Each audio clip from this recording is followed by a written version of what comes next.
여러분 안녕하십니까? 지금이 일요일 오전 11시 37분을 가리키고 있습니다. 전번 시간에 이어가지고 계속 하도록 하겠습니다. 그래서 브루스 커밍스를 계속해 나가는데요. 브루스 커밍스를 리딩하다 보면은, 미국의 이제 공중 폭격, 이런 부분이 나옵니다. 그래서 미국의 공중 폭격에 들어와가지고 계속하고 있는데요. 이것을 읽어보면 6.25가 일어나서 처음에는 미국도 제공권을 장악하기까지 여러 좀 어려움이 있었습니다. 그러나 나중에는 완전히 미국이 하늘을 장악하고 하늘은 마음대로 이제 날아다니면서 낙동강과 부산만 남기고 다 공산화가 됐는데도 거의 다 망하고 있는 시점에도 미국 전투기는 북한의 후방, 평양, 그 다음에 함경도 이런 곳까지 샅샅이 초토화 시키고 있었다. 그래서 북한 지도부는 김일성이를 비롯한 북한 지도부는 이 전쟁이 분명히 이기고 있는 전쟁임에도 불구하고 그렇게 후방으로 날아와서 미국이 아주 강력한 폭탄을 퍼붓는 것을 굉장히 우려했다는 것이죠. 육지에서는 분명히 이기고 있는 전쟁이면 확실한데 이게 뭔가 잘못돼 가고 있다 이런 거를 심히 걱정하고 있었다 이런 얘기죠. 그러니까 북한 낙동강만 남겨놓고는 다 뺏어버린 상태인데 거의 다 승리한 거죠. 그런데도 불구하고 미국 비행기는 계속 평양, 평안도, 함경도를 아주 이잡듯이 폭격하고 있으니까 이 전쟁이 과연 승리로 이어질 것인가 하는 근심이 있었다 이런 말씀을 드립니다. 그래서 완전히 하늘은 제공권은 미국이 장악하고 있었기 때문에 아주 상상하기 어려운 폭탄을 쏟아붓고 있었다 이런 얘기입니다. 그래서 여기서부터 이제 리딩을 하도록 하겠습니다. 전쟁으로 당시 남북한 인구 3천만 명의 6분의 1에 달하는 500만 명이 죽거나 다쳤다. 중국군과 유엔군을 합치면 600만 명이 이른다.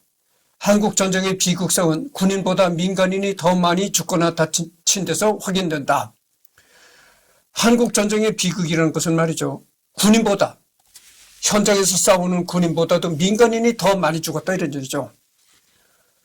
그런 데서 6.25가 얼마나 치열하고 비극적인 전쟁이었는가를 짐작할 수 있다 이런 얘기입니다. 남한의 경우 전체 사상의 50%인 100만 명이 민간인 사상자였고 북한은 무려 전체 사상자의 80%인 250만 명이 민간인이었다. 북에서 이토록 민간인 피해가 심했던 것은 일본의 군사 기지에서 출격한 미군의 무차별적 융단 폭격 때문이었다. 평양에는 43만 발의 폭탄이 투하되었고 평양에만 무려 43만 발의 폭탄이 아주 융단 폭격을 가했다죠. 43만 발의 폭탄이 무려 평양 한 곳에 집중돼서 떨어졌다 이런 얘기죠. 그리고 눈만 뜨면은 전투기가 사까맣게 떠가지고 폭탄이 비처럼 떨어지는 겁니다. 북한 전역의 1평방킬로미터당 평균 18개의 폭탄이 퍼부어졌다. 태평양 전쟁 중에 미군이 사용한 양보다도 더 많은 폭탄이 한국 전쟁 기간에 한반도 특히 북한에 투하되었다. 이 북한에 투하된 폭탄이 제2차 세계대전에 미군이 투하했던 폭탄보다 더 많은 폭탄을 퍼붓었다는 겁니다. 그러니까 북한은 완전히 재기불능 상태로 이제 초토화되어 있는 거죠. 그러니까 아까도 내가 처음에도 얘기를 했지만 육지에서는 낙동강과 부산을 빼놓고는 다 승리했다 이거죠. 다 승리했는데도 불구하고 후방에 미군 전투기가 후방으로 북한 후방 평양 함경도를 그냥 이잡듯이 초토화시키고 있었다 이런 얘기죠.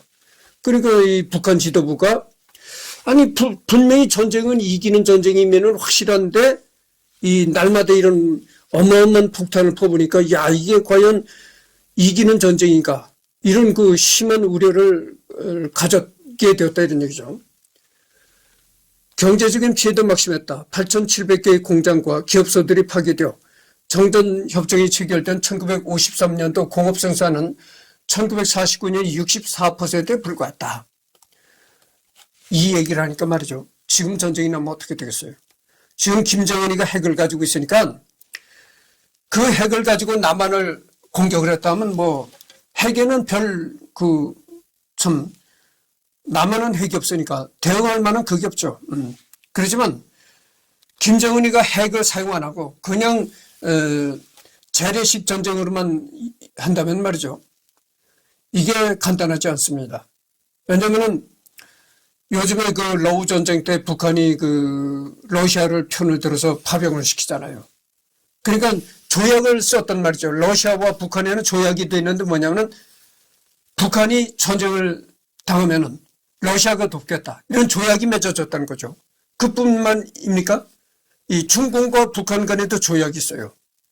북한이 어떤 전쟁을 당하면은 이 중공이 개입하겠다는 조약이 있거든요. 그러면 어떻게 되겠어요? 지금 전쟁이 벌어졌다고 하면은 북한에는 러시아와 중공이 개입하는 겁니다. 그리고 남한은 어떻게 되겠어요? 남한은 현재 그 미국이 상시적으로 존재하고 있으니까 미국이 뭐 참전한다는 건 너무나 뻔할 뻔하고 미국이 참전을 하면 어떻게 되죠? 미국이 참전을 하면 자동적으로 어떤 나라가 따라붙냐면 영국, 캐나다, 호주. 우선 3개국이 자동적으로 따라붙습니다. 그러니까 이 영연방 국가라고 해가지고 소위 우리가 말하는 뭐 영연방 국가라고 하는데 요즘 말로 하면 오커스 동맹이라고 하는 거죠. 이 미국이 가는 전쟁은 반드시 영국이 따라붙습니다. 그러니까 미영이 하는 전쟁은 반드시 캐나다가 따라붙는다죠. 반드시 호주가 따라붙습니다. 그리고 우선 이 남한 쪽에는 어떤 나라가 오죠? 미국, 그 다음에 그 영국, 캐나다가 우선적으로 확실하게 오는 겁니다. 거기다가 예전에 6.25 때는 일본이 참전을 안 했지만은 요즘에는 미일 동맹을 자꾸 부르짖고 있기 때문에 미국서 부르짖고 일본도 전쟁을 할 수 있는 나라라고 자꾸 부추기고 있기 때문에 만약에 한국에서 전쟁이 벌어진다면 앞으로는 일본도 참여할 가능성이 많다 이런 얘기죠. 그렇게 되면 어떻게 미영 그 다음에 호주 일본 이렇게 되면 또 어떤 나라가 옵니까? 프랑스 뭐 이렇게 개입이 되는 겁니다. 그러니까 이게 상상외로 전쟁이 커진다 이런 얘기예요. 이게 전쟁이라고 해서 남한 북한만의 전쟁이 아니다 이런 얘기예요. 이게 참 간단한 문제가 아닙니다. 그러니까 이 김정은이라는 놈이 참 아직도 나이가 어리고 만 40 남자 나이 40이라면 어린애죠. 어린애. 40에 불과한 놈이 배때기만 이렇게 나와가지고 철없는 어린아이가 앞뒤 안 재고 전쟁을 벌였다 하면 이게 크게 벌어집니다. 정말. 그러니까 경솔하게 행동하지 말라 이런 얘기예요. 농업 생산의 피해도 컸다. 폭격으로 관계시설과 제방 저수지들이 파괴되었다. 37만 정보의 논밭이 피해를 입었으며 경지 면적은 9만 정보가 줄었다. 1953년의 농업 생산은 1949년이 76% 수준이었다. 주택과 학교, 병원, 극장, 도서관 등도 파괴를 피할 수 없었다. 오죽하면 미국이 조선은 앞으로 100년이 걸려도 다시 일어서지 못한다고 후원할 정도였을까. 전쟁을 일으킨 대가라고도 할 수 있겠지만 그 속에서 북한 주민이 겪는 고통은 처참했다. 그렇죠? 전쟁이 벌어진다고 해도 김일성이나 김정일과 같은 최고 신과 같은 존재는 아무리 폭격을 가해도 끄떡이 없을 그런 참 최고의 방어시설이 되어 있는 데 들어가서 지시만 내리고 그러니까 죽어나는 거는 평범한 인민들이 죽어나고 불쌍하게 평범한 인민들이죠. 근데 말이죠. 그래서 이게 전쟁이 일어난다면은 아까도 얘기했지만 북한 쪽에서는 러시아와 중공이 개입하는 건 너무나 당연하고, 남한에서는 미국, 영국, 프랑스, 캐나다, 일본, 앞으로 일본도 참전할 가능성이 상당히 많습니다. 그렇게 되면 어떻게 하죠? 이 문제가 간단한 문제가 아니다, 그죠?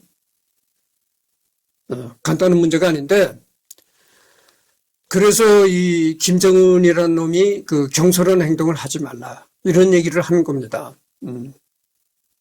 그래서 이거를 참 전쟁이 일어나면 권력을 잡은 권력층보다는 애꿎은 그런 힘없는 백성들이 제일 처참한 죽음을 하고 고생을 하는 거죠. 워싱턴 DC 한국전쟁 기념관이나 수많은 할리우드 영화나 매시 같은 텔레비전 프로그램처럼 미국에서는 한국전쟁이 군인 대 군인의 군사적 충돌로 묘사된다. 그러나 북조선 인민들에게 전쟁은 북한과 대포에 의해 모든 도시와 거의 모든 마을이 완전히 파괴된 것을 의미했다. 나는 생존자 가운데 한 명인 최기 옥에게 공포스러운 경험을 직접 물었다. 평양에서 미국이 네이팜탄 공정폭격으로 근처에 있던 수십 명이 사망했고, 그녀는 알아볼 수도 없게 된 시체들을 수습해야 했다. 끔찍한 파괴로 전쟁의 폭격이 멈추자 평양 전체에서 건물이 제대로 서 있는 곳은 겨우 2블록밖에 되지 않았다. 북한의 거의 모든 주요 주거지는 폭탄과 폭격으로 완전히 파괴되었고 4명 중 1명꼴로 죽었다. 미국은 60만 톤의 무기를 사용했고 제2차 세계대전 전 기간 동안 사용했던 것의 5배나 되는 네이팜탄을 한국에서 사용했다. 미군은 화학무기와 생물학무기를 배치했고 댐과 제방을 폭격했다. 이는 미국이 뉘른베르크에서 나치들을 재판하면서 전쟁 범죄로 간주했던 행위였다. 내가 아까 말을 내다가 빠뜨린 얘기가 있는데, 그러면서 미국이 뭐라냐면, 미국이 이렇게 북한을 상대로 엄청난 폭격을 감행하고 와서 한 말이 뭐냐면은, 조선은 앞으로 100년이 걸려도 이거를 복구할 수가 없다, 이렇게 말했다는 겁니다. 아주 그러니까 구석기나 신석기 시대로 되돌아가야 될 만큼 그렇게 어마무시한 폭탄을 눈만 뜨면 그런 폭탄을 떨고 왔다고 하죠, 북한 땅에. 그런데 지금 6.25가 끝난 지 한 70여 년이 지났잖아요. 70여 년이 지났으면 지금쯤 그걸 다 복구하고 전쟁의 상흔을 다 치유하고 제대로 된 발전을 했습니까? 지금 보십시오. 아직도 북한에는 목탄차가 다닌다래요. 기름이 없어가지고 이 나무로 떼가지고 다니는 목탄차가 다니고, 북한의 이 철로는 뭐래요? 북한의 이 기차가 속도가 시속 잘 달릴 때는 시속 60km 정도고, 그 속도도 못 낼 때는 한 시속 한 40km 그 정도로 다닌다래요. 반면에 대한민국의 KTX는 어느 속도로 다닙니까? 시속 한 280km 속도로 달리잖아요. 왜 그러냐면은 북한에는 전기시설 기름 공급하는 이런 것도 없을 뿐더러 우선 이 철로가 노후화가 됐다는 거예요. 이 북한의 철로는 일제시대 때에 일본 사람들이 놓고서는 퇴각한 그 철로를 그대로 사용하고 있다는 거예요. 그러니까 일본 사람들이 놔줬던 그 철로를 아직도 그대로 사용하고 있다는 겁니다. 그러니까 이 철로가 너무 노후화가 돼가지고 제 속도를 낼 수가 없다는 거예요. 그러니까 북한 땅에는 이 대한민국처럼 KTX가 들어간다고 그래도 무용지물이 돼버린 거야. 이 선로 자체가 너무 노후화가 됐기 때문에 선로를 다시 다 깔아야 된다는 얘기죠. 그러니까 이게 그러니까 여기서 뭐라 그랬어요? 100년이 걸려도 다시 일어나지 못할 것이다, 이랬는데 전쟁이 끝난 지 70여 년이 지났지만 교통수단은 아직도 그때 그 상황 그대로 있다 이런 얘기죠.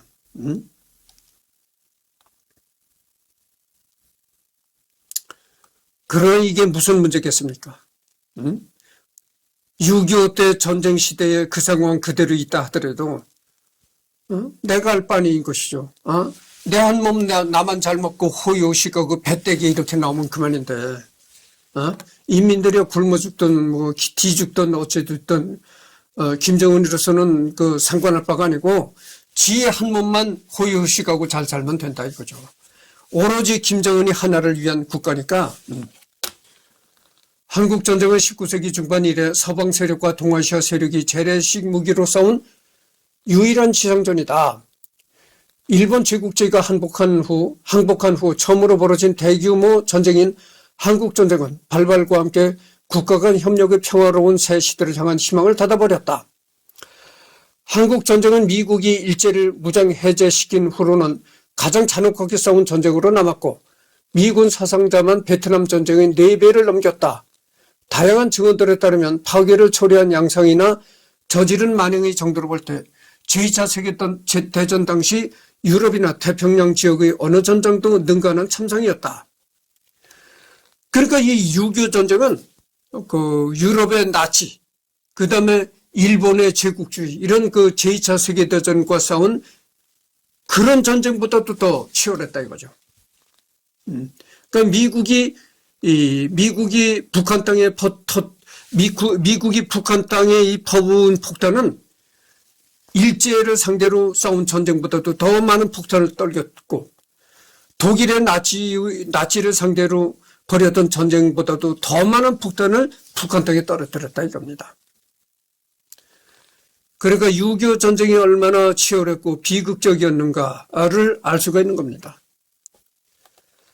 주한미군과 유엔군의 최고 사령관이자 미국 극동사령관으로서 일제에 맞서 전쟁을 이끌었던 맥어더 장군은 코리아에서 그 전쟁을 직접 목격한 다음 이렇게 증언했다. 그런 참화는 지금까지 본 적이 없다. 나는 살아있는 그 누구보다 많은 죽음과 참화를 경험했다고 생각하지만 지난 전쟁을 직접 겪으면서 속이 울렁거렸다. 그는 전쟁을 인류 역사상 들어본 적 없는 살육이라고 불렀다. 두 전쟁을 모두 직접 목격한 미국 지도부 내 수많은 명망가들도 비슷한 느낌을 공유했다. 그 맥어더가 누구죠? 맥어더는 미 육군 사관학교를 수석으로 졸업한 사람이었고, 그래가지고 이제 군 생활을 하면서 수많은 전쟁을 치렀다 이거죠. 맥어더는.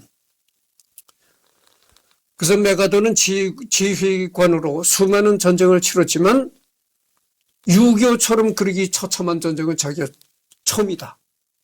맥어더가 이런 실토를 했다는 거예요. 내가 수많은 전쟁을 겪었지만은 6.25 때처럼 이렇게 처참하고 비극적인 전쟁은 처음이었다. 이런 실토를 했다는 겁니다.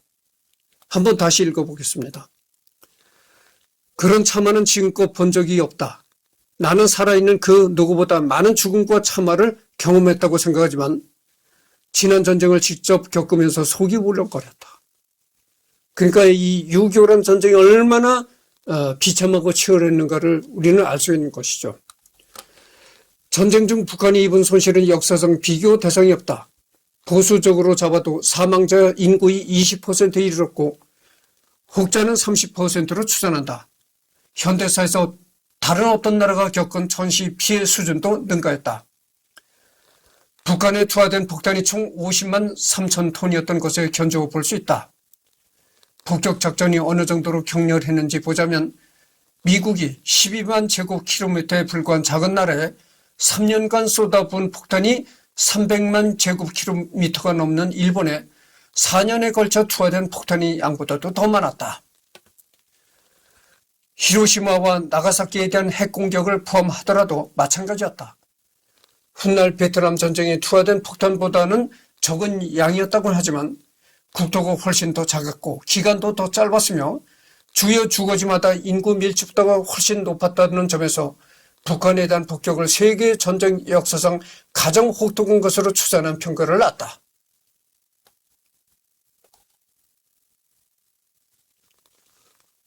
얼마나 미국이 북한에 대한 그 폭탄을 쏟아붓는가 하면은 제2차 세계대전 때 일본의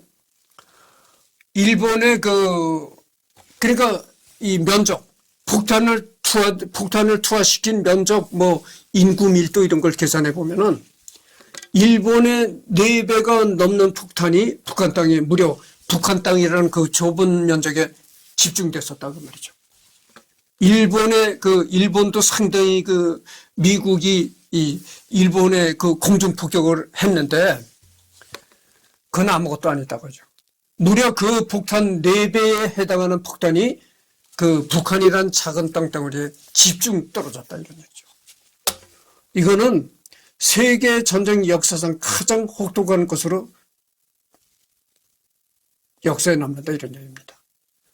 그러니까 우리가 그 북한 땅에 가해졌던 미국의 그 폭탄 공격이 상상을 초월했다는 것을 우리는 알 수가 있는 겁니다. 미군의 폭격은 근래 역사에서 오늘날까지도 전례 없는 규모로 북한 주민들을 대거 몰살하는 데 성공했다. 전쟁 중 사망한 것으로 추정되는 북한 주민 300만에서 400만 명 대다수가 공중작전에 의한 것이었다. 그러니까 북한이 인민이 죽은 300만에서 400만 명이라고 추정하는 그 숫자가 대부분 육지에서 벌어진 전쟁으로 인한 것보다는 공중 폭격으로 대부분 사망했다는 거예요. 이 북한 인구가 300만에서 400만 정도가 사망했다는 거는 대부분 공중 폭격으로 죽었다는 거죠. 서방학자들에 의한 일부 추정치는 북한의 전시 사망자를 인구의 약 30%를 봤다. 공군의 커티스 르메이 장군은 북한 폭격에 대해 이렇게 말했다. 3년가량의 기간 동안 우리는 그 나라 인구의 20%를 살해했다. 이 숫자는 폭격과 전투에서 부상을 입거나 불구가 된 수백만 명까지는 아니라 해도 충분히 예상 가능한 수십만 명 또는 그 나라 인구가 입은 경제적 손실을 설명하지 못한다. 심지어 르메이 장군의 더 보수적인 추정으로도 인구 규모 대비 북한이 입은 손실은 제2차 세계대전 시기 어떤 나라가 겪은 것보다도 훨씬 더 심했다. 이런 사망자 수는 인구의 100분율로는 물론이고 절대적 수치로도 기이할 정도이다.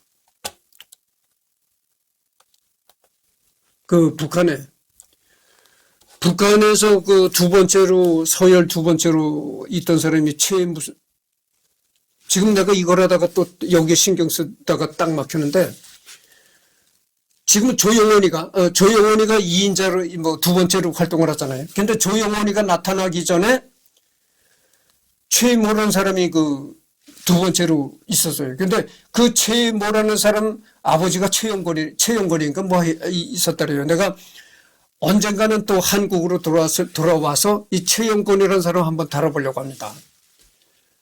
그 사람이 이제 아버지가 최영권인가 하여튼 그랬다래요. 북한 정부의 이제 주요 인물로 있었는데, 그래서 이 김일성이가 회의를 해가지고 6.25 전쟁을 할까 말까 이런 주제로다가 회의를 했다래요. 근데 거기서 김일성이가 전쟁을 해야 된다 이렇게 결정을 내리니까 모두 다 이제 거기 김일성이 그 말에 토를 달 사람이 없는 거죠. 조용할 수밖에 없는 건데, 오로지 한 사람이 북한의 김일성이 말에 토를 달고 나온 사람이 그 뭐라고 했던 북한에서 두 번째로 활동했던 사람의 아버지였는데, 그 사람이 나타나가지고 뭐라고 했냐면은 틀림없이 미국이 참전할 가능성이 높다. 미국이 참전한다면은 전쟁을 하지 말아야 된다. 이렇게 얘기를 했다는 거예요. 그러니까 김일성의 말에 누구든 토를 달지는 못하는데 오로지 한 사람만이 토를 단 사람이 있었는데 그게 그 사람의 아버지였다 이런 얘기죠. 언젠가 한국으로 돌아왔을 때 하여튼 최영권인지 뭔지 내가 그 사람에 관해서도 할 겁니다. 미군은 한국전쟁이 일어난 지 얼마 되지 않은 초반부터 정전협정 효과가 발효되기 직전까지 북한 지역에 대대적인 공습을 가했다. 공습은 군사시설, 주민거주시설, 기반시설을 가리지 않았다. 전쟁 기간 동안 북한 지역에 투하된 폭탄은 총 47만 6천 톤에 달한다. 이것은 태평양 전쟁 기간 동안 각 나라에 투하된 폭탄량과 맞먹으며 2차 세계대전 기간에 독일에 투하된 폭탄수를 훨씬 초과하는 양이었다. 그렇잖아요. 나치 독일에 투하된 폭탄보다도 더 많았다 이런 얘기죠. 또한 북한의 면적을 고려했을 때 1제곱킬로미터당 18개의 폭탄이 투하된 셈이었다. 말 그대로 군인과 민간인을 가리지 않는 대량 살상이 벌어졌으며 못해도 수십만 명 이상의 인명피해가 발생했다. 사실상 민간인 학살에 가까운 인명피해가 일어났다. 잠깐요. 이 물을 또 마시고 해야 되겠습니다. 잠깐 물을 준비하지 않았거든요. 잠깐만요.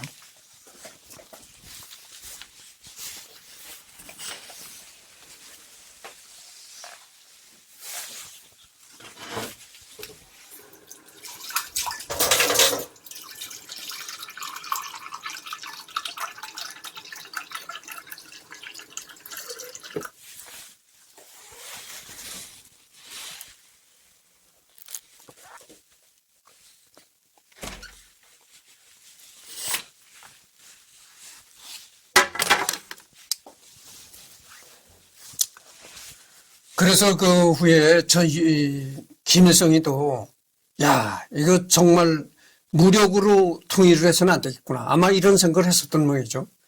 그래서 이제 연방제 통일이라 평화적인 연방제 통일이라는 걸 들고 나왔었잖아요. 근데 그 연방제 통일이라는 것이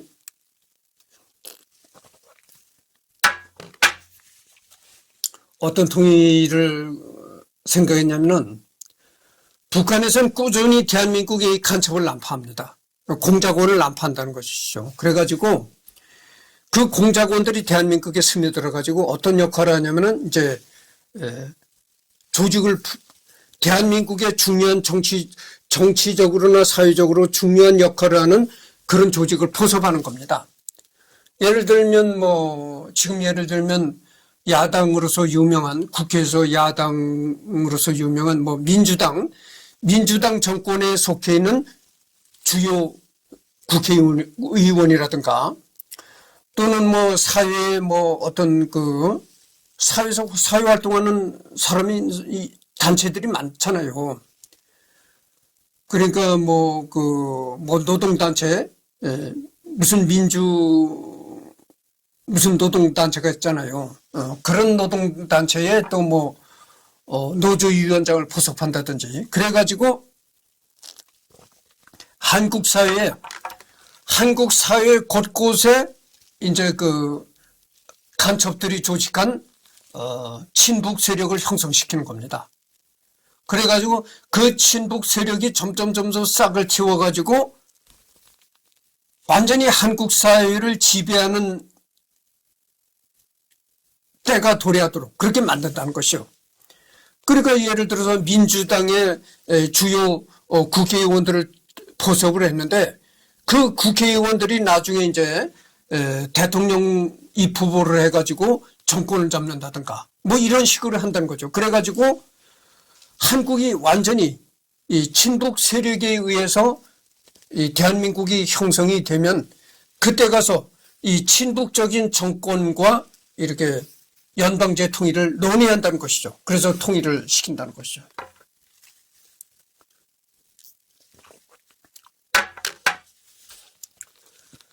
북한 정부는 한국전쟁 초기부터 미 공군 폭격기들이 북한 민간 지역만을 무차별 폭격했다고 국제사회를 향해 수차례 비난 성명을 발표했다. 당시 북한의 부수상이었던 박근영은 1950년 7월 1일, 8월 5일, 8월 29일, 9월 7일, 9월 16일, 12월 7일 등 수차례 걸쳐 미 공군의 폭격에 의한 민간인 피해 상황을 유엔에 통보했다. 유엔 총회의장과 유엔 안전보장이사회 의장 앞으로 발송된 이 서한들은 북한 지역 민간인들의 폭격 피해만을 다룬 것이었으며 이 같은 박근영의 폭격 피해 관련 성명은 당시 미 공군의 군사 목표 정밀 폭격 정책과 정면으로 상반된 내용을 품고 있음을 알 수 있다. 그러니까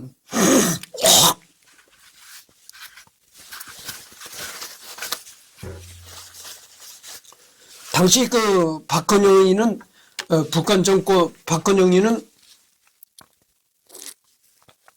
남한에서 생활하다가 북한으로 이제 월북을 해가지고 북한 정권의 부수장까지 지냈던 인물인데, 박헌영이가 자기 명의로다가 유엔에다가 수많은 문서를 보냈다고 그래요. 그 문서를 보면은 유엔이 말이야, 응?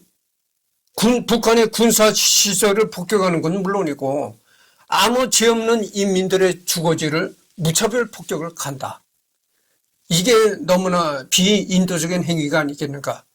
이런 식으로 해가지고 이 유엔에다가 엄청난 그 문서 편지를 보냈다는 거죠. 북한에서 낸 폭격 피해에 관한 집계에 분명 신뢰할 수 있는 출처인가를 의심할 수 있을 것이다.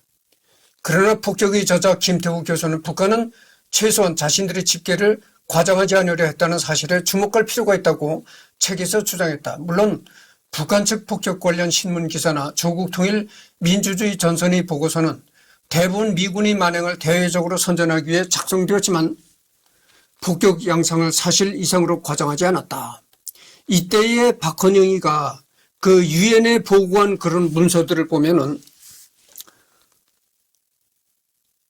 과장된 면은 없다고 볼 수가 있다는 거죠. 이게 아주 올바른 얘기를 해서 뭐 남한 편을 든다든가 북한 편을 든다든가 하는 것이 아니고 완전히 아주 어느 쪽을 편을 드는 것이 아니라 공정하게 얘기를 한다면은 이 박헌영이가 유엔에 띄운 편지는 거의 이게 사실에 가까운 편지다 그죠. 뭐 자기네 피해를 과장시킨다거나 미국을 비난하기 위해서 자기 피해를 부풀려서 한다든가 이것이 아니고 이 박헌영이가 유엔에 띄운 편지를 보면 거의 이것은 사실에 부합한 건이다 이런 얘기입니다. 북한이 그러했던 이유 중 하나는 대외적 선전뿐 아니라 대내적 사기도 고려해서 그 공격 및 피해 상황에 대한 설명 시 필요 이상의 과정은 자제해야 했기 때문이었다. 대표적으로 북한은 1950년 8월 7일 33대의 B-29 폭격기가 평양을 공격했다고 주장했는데 실제로 미극동군 폭격기 사령부의 출격 보고에는 당일 평양 폭격에 참가한 B-29의 폭격기 수는 49대였다. 즉 북한이 16대나 적게 추산한 셈이다. 이때 그 박헌영이가 유엔에 보고한 그거를 보면은 문서를 보면은 B-29 30대가 평양을 집중 폭격했다 이렇게 나와 있다는 거예요. 근데 유엔군 사령부에 있는 문서나 이런 걸 보면 박헌영이가 주장한 30대보다 더 많은 49대가 평양을 폭격했다 이런 얘기입니다. 여러분들 B-29는요 엄청난 폭탄을 적재합니다.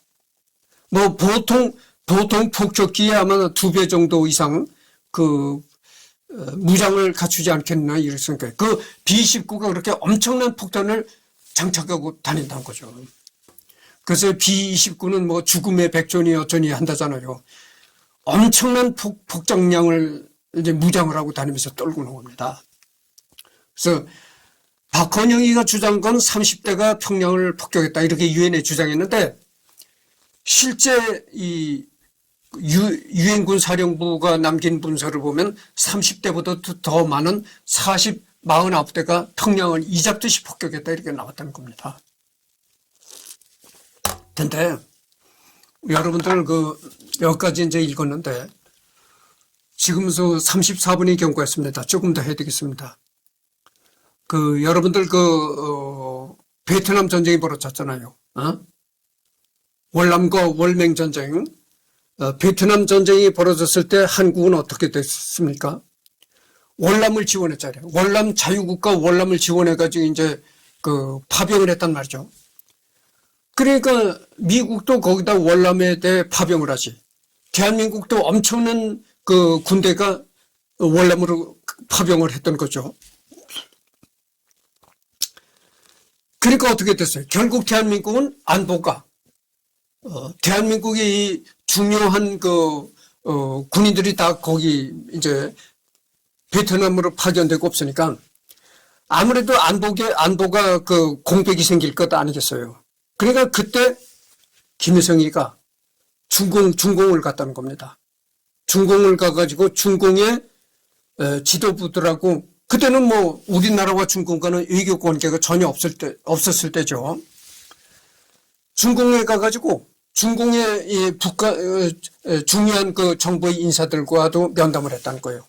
그래서 그 김일성이가 그때 뭐라고 했냐면은 남한을 내가 해방시켜야 되겠다. 해방시킬 기회가 왔다. 이랬다는 거예요.